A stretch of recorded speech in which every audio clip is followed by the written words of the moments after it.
Iya ibu, betul. Ayo masuk mbak. Iya, makasih bu. Gimana kabar mbak? Gimana mbak perjalanan yang sini? Alhamdulillah baik ibu. Gak macet gitu? Enggak. Makan udah mbak? Udah ibu, udah alhamdulillah. Minum udah juga? Udah ibu, udah minum bisa.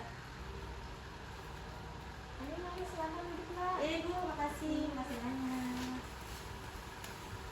Mbak kalau udah sarapan, tadinya kalau memang belum, saya mau temani dulu mbaknya buat sarapan. Gak usah bu, tadi saya sebelum mampir ke sini sudah sarapan. Oh iya baik. Sebelumnya mbaknya ini tinggalnya di mana ya mbak? Saya tinggal di Rawamangun bu. Oh di Rawamangun. Berarti deket lah ya sama rumah ibu. Kamu rumahnya di mana bu? Di ibu tinggal di Cempaka Putih ya dekat lah. Iya, dekat-dekat. Mbaknya tinggal bareng orang tua atau ngekos ya? Saya masih tinggal bareng orang tua bu. Sebelumnya ini mbak udah pernah berkonseling atau belum? Saya sebelumnya sudah pernah beberapa kali melakukan proses konseling.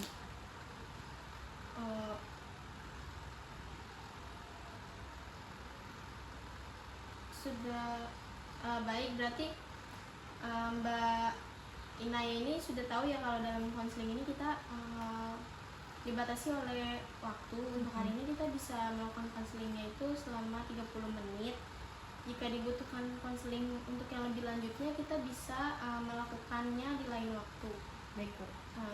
Saya juga mau ucapkan terima kasih ya buat Mbak Inaya sudah menghubungi ibu. Ibu merasa senang sekali bisa berbincang dengan Mbak Inaya hari ini. Ibu sampai. Ibu senang sekali jika Mbak Inaya ini bisa membantu, ibu bisa membantu Mbak Inaya dalam menghadapi masalahnya. Sebelumnya Mbak Inaya ini jangan khawatir ya bila pembicaraan kita ini akan diketahui oleh banyak orang lain, dan ibu harap Mbak Inaya bisa bercerita dengan sukarela dan apa adanya dalam bercerita pada ibu hari ini. Baik bu, saya percaya sama. Alhamdulillah, jika begitu bisa kita mulai berarti pembicaraan kita hari ini mbak. Baik bu, bisa saya mulai ya ceritanya bu. Jadi saya ini suka sekali bu belanja online, apalagi kan sekarang zaman sudah canggih ya bu.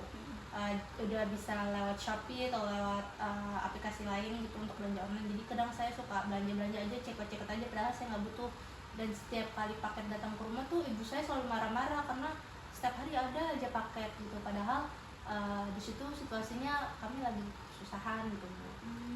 Jadi bisa ibu simpulkan ya di sini bahwa Mbak Inaya ini kebanyakan belanja online gitu ya. Jadi sehingga membuat ibunya Mbak Inaya itu merasa kesal gitu dengan kebiasaan Mbak ini setiap kali paketnya datang gitu ya. Baik bu, sekali. Baik bu, betul. Kalau boleh tahu barang-barang apa aja yang sering Mbak beli?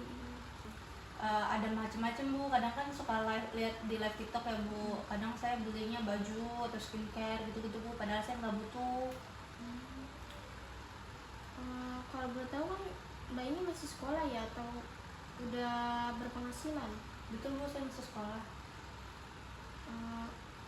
Kalau Mbak Inaya ini kan masih sekolah ya dan belum berpenghasilan juga kan berarti. Lalu gimana itu Mbak Inaya dapat membayar paket-paket yang Mbak beli setiap kali? Jadi kan saya kan dijatahin sama ibu saya tuh kan bulanan ya bu. Tapi kadang bulanannya tuh nggak menutupi apa-apa yang saya beli. Jadi kadang misalnya saya belanja di awal bulan nih, dan kebetulan emang uang bulanan saya tuh pastinya di awal bulan kan bu. Paket saya datang tuh di awal bulan. Kalau misalnya enggak, saya check out di akhir bulan dan saya bayar di awal bulan gitu kan. Terus kadang belum sampai, padahal saya cuma sampai seminggu doang bu, uang bulanan saya tuh udah habis. Jadi kadang saya suka nggak jajan gitu, puasa jajan. Terus kadang saya juga kalau misalnya ada hal-hal mendesak itu kadang saya suka minjem ke temen. Misalnya kayak ada kerja kelompok nih, saya uang jajan bulanan saya kan udah habis. Nah itu pas kita lagi kerja kelompok itu saya pinjam dulu ke teman saya, baru nanti saya bayar setelah saya dapat uang bulanan lagi gitu bu. Baik, berarti boleh ibu simpulkan ya permasalahannya mbak. Jadi saat ini Mbak ini bisa dibilang impulsif ya, karena ketika membeli barang itu yang disuka, suatu barang akan dibeli tanpa memikirkan kegunaan barang tersebut gitu ya Mbak. Iya Bu. Bahkan sampai Mbaknya sendiri tuh kelimpungan sendiri ketika uang jajan bulanannya udah habis, dan itu pun kan udah nggak boleh minta lagi kan di luar uang Iya, jajan itu. iya Bu, betul. Lalu ketika ada keperluan mendadak seperti kerja kelompok atau lain-lain, itu Mbak sering minjam dulu uang Iya, kepada betul. temannya, baru nanti akan dibayarkan kalau misalkan uang bulanan Mbak sudah dikasihkan. Iya betul Bu.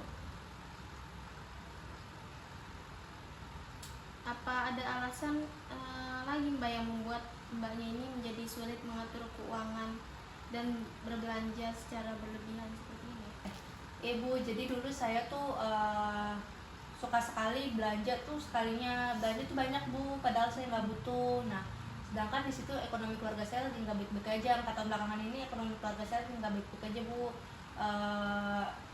Sampai ayah saya tuh kerja serabutan untuk memenuhi ekonomi keluarga gitu. Jadi kadang saya ingin sekali meminta uang jajan lebih ke ibu, cuman gimana ya Bu, karena kan ekonomi keluarga saya nggak bagus, jadi nggak dikasih.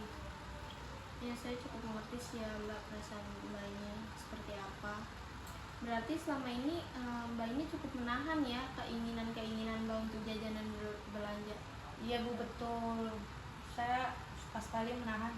Tapi saya tahu sih Bu, saya memiliki kebiasaan buruk ya. Ketika saya menahan itu, saya malah langsung melampiaskannya ketika saya punya uang. Jadi saya seolah-olah nggak berpikir kalau untuk kedepannya. Jadi saya hanya berpikir hari itu kebutuhan saya harus terpenuhi gitu, keinginan saya harus terpenuhi. Jadi saya nggak berpikir untuk kedepannya jika uang saya habis atau gimana gitu Bu. Oh iya sih Mbak.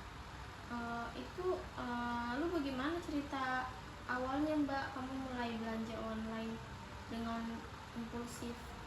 Iya Bu, tuh saya mulai belanja online tuh eh, ketika saya dulu tuh punya keinginan ya Bu. Saya tuh selalu keinginan saya tuh dulu selalu diturutin Bu. Jadi saya tuh apa-apa selalu diturutin gitu, mau beli ini diturutin. Cuman karena kebiasaan, jadi saya merasa akhir-akhir ini jadi kayak keterusan ya, padahal ekonomi keluarga juga baik-baik aja gitu. Terus apalagi saya melihat ayah saya kerja serabutan, pulangnya nggak apa, maksudnya sekali pulang kerja itu capek lelah gitu. Jadi setelah dari situ saya mulai tersadar Bu, setelah melihat ayah saya kerja kayak gitu, saya mulai tersadar bahwa ini sebuah kebiasaan buruk untuk saya teruskan gitu Bu. Alhamdulillah Mbak, kalau Mbaknya ini bisa sadarlah dari keimpulsifan Mbaknya itu. Benar sekali juga Mbak, mencari uang tuh memang sulit, banyak sekali perjuangannya ya. Lelah, letih, lesu pasti dilewatin. Bagus sekali Mbak pemikiran Mbaknya ini mengenai hal itu. Iya Ibu. Sebelumnya tadi Mbak kan sempat cerita ya Mbak tentang barang yang Mbak tetap beli gitu, namun keadaannya kan kamu sedang tidak memiliki uang atau sedang akhir bulan dan lagi irit gitu. Kalau Ibu boleh tahu tuh bagaimana pembayarannya ya Mbak, seperti yang tadi kamu bilang bahwa kamu sedang tidak pegang uang. Iya Bu, jadi saya mengaktifkan Shopee Paylater untuk membayar itu semua. Baik-baik. Berarti kamu ini bisa dikatakan memakai segala cara gitu ya, berbagai cara untuk membeli barang yang menurut kamu ini menarik atau kamu suka gitu. Menurut kamu nih, apakah dengan mengaktifkan Shopee Paylater ini perilaku ini baik atau baik untuk dilakukan atau tidak? Sebenarnya saya paham sih Bu, saya sadar bahwa dengan saya mengaktifkan Shopee Paylater itu merupakan sebuah sebuah hal buruk ya Bu, karena kan saya juga masih sekolah ya Bu. Jadi saya juga salah melakukan gitu, mengaktifkan Shopee Paylater di saat saya masih sekolah. Jadi saya belum bisa tuh menghasilkan uang, tapi saya sudah mengaktifkan Shopee Paylater gitu Bu. Bener banget tuh Mbak. Lalu kalau Ibu boleh tanya nih, bagaimana cara Mbak membayar tagihan pay letternya gitu jika sudah harusnya bayar gitu Mbak? Jadi kan saya kadang kalau belanja tuh kan banyak ya Bu, terus kadang ada beberapa barang yang nggak saya pakai. Misalnya skincare saya kan seperti tadi di awal saya bilang, saya tuh beli karena melihatnya itu lucu atau karena saya belum punya gitu. Itu ya saya jual kembali gitu, barang-barang yang belum saya gunakan seperti baju, misal baju ada yang udah saya gunakan atau saya sudah tidak tertarik lagi dengan bajunya, itu saya jual kembali dengan harga murah. Jadi walaupun nggak ada untung, setidaknya saya bisa bayar sampai pay later saya, tagihan dari pay later saya Bu. Jadi solusi yang udah Mbak lakukan untuk membayar tagihan sampai pay later dengan menjual kembali barang yang udah Mbak gunakan ya bagus sekali sih Mbak jalan keluarnya ya. Yang sudah Mbak lakukan nih. Lalu sekarang nih bagaimana nih Mbak kebiasaan belanja Mbak ini? Apakah sekarang masih tetap sering berbelanja atau sudah lumayan berkurang?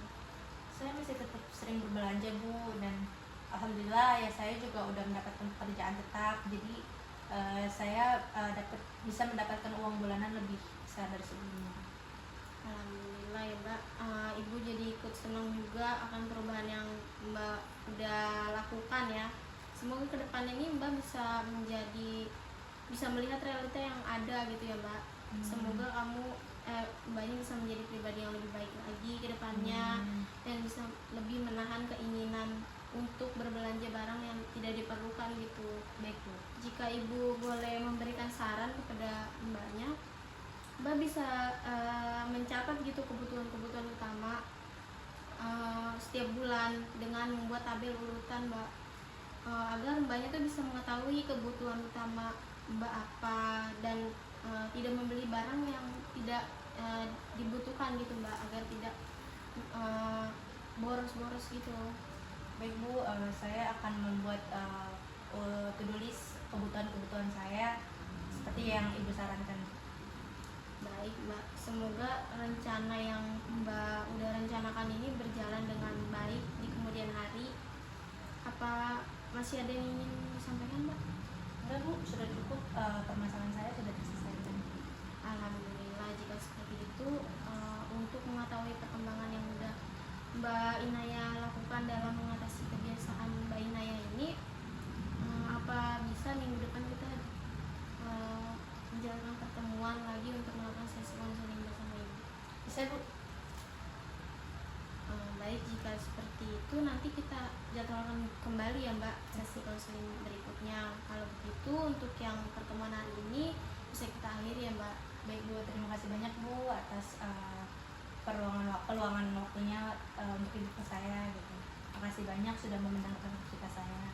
Terima kasih kembali Mbak. Terima kasih juga ya sudah datang untuk menemui Ibu dan mempercayai Ibu untuk mendengar cerita Mbaknya.